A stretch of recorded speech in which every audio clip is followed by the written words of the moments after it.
Uber entered the stock market in 2019 and since then they are up by almost 60%. Now yesterday the company dropped in price due to Waymo, Google's autonomous driving technology company, expanding to Miami. Now today we will figure out if this drop in stock price is rational and if buying Uber at its current trading price will yield you a great return into the near future.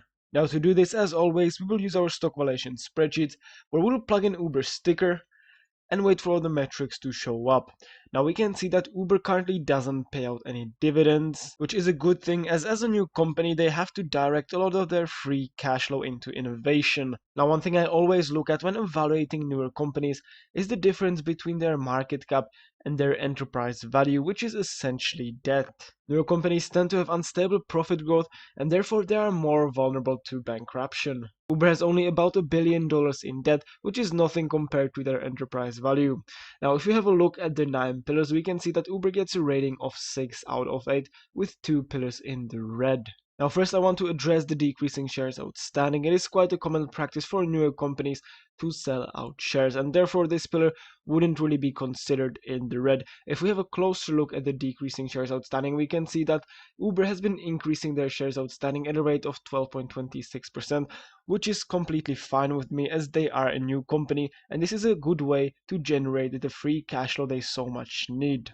Now we also want to have a look at their growth as newer companies have to have good growth. So we can see that they have been growing their revenue, they have been increasing their free cash flow and growing their net income.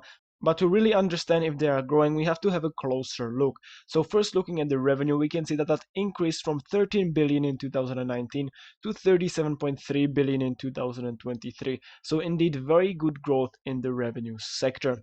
Now looking at the net income, we can see that that has been negative since 2019 till about 2022, and in 2023 that was the first year when it became positive at about $2 billion, and year over year it increased by another 133.28%. So great growth in the net income, rising from the negative number to quite high positives. Now finally looking at the free cash flow, we can see that that as well has been negative until about 2021, and since then it has been in the positive, and year over year it rose by another 77.19%. So great growth in the free cash flow as well. So Uber does have very good growth, but now let's have a look at their 5-year PE ratio and their 5-year price to free cash flow, which really determine if the profits they generate are aligned with their trading price. So first the 5-year PE ratio, we can see that on average it has been sitting at negative 27.88, but that is expected as their net income was negative for most of the past 5 years.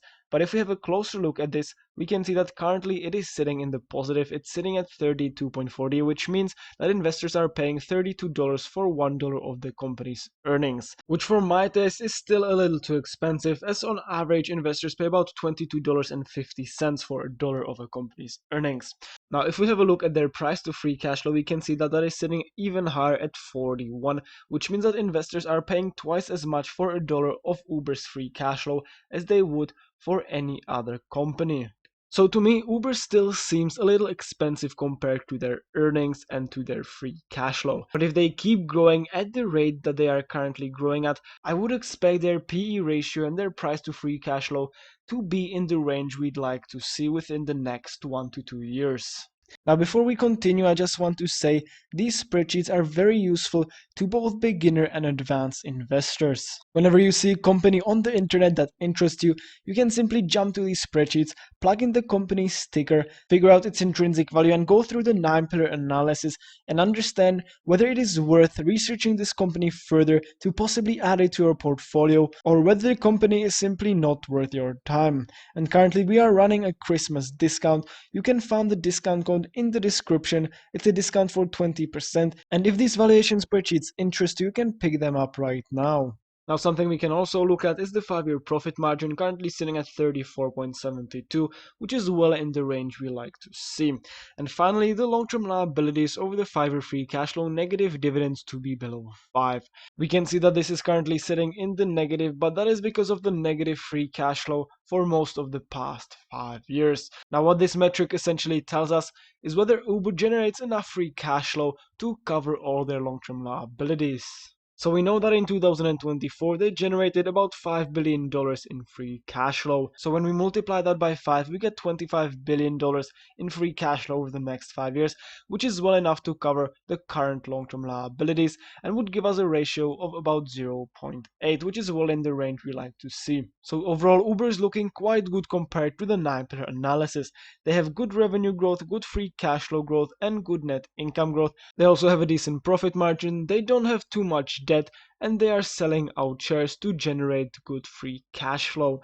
Now, one thing I don't like about the company, obviously, is that they are still a bit overvalued compared to their earnings and their free cash flow, but I do believe that both will be at a more fair value unless the stock has an irrational change in price. And now finally, let's calculate the company's intrinsic value, first using our Graham's formula revised. And here I plugged in a high earnings per share growth estimate of 25%, medium of 21%, and low of 17%. And by doing this, we get a 5-year earnings growth estimate of 29.44% when averaging this out with the analyst predictions. We then take all these values and get an intrinsic value of $99.81, which is 34% higher than the current trading price of the company. Now moving to the next valuation model, the discounted cash flow model, we take the free cash flow of the company and calculate the future growth rate of 21.7% using the same method as before. Now using our predicted growth rate, we calculate the future free cash flow. Now to calculate the discount rate, which is essentially the minimum rate of return you want from your investment, we use the same method. I plug in a high year-over-year return of 18%, medium of 16%, and low of 13%, and get a discount rate of 11.1%.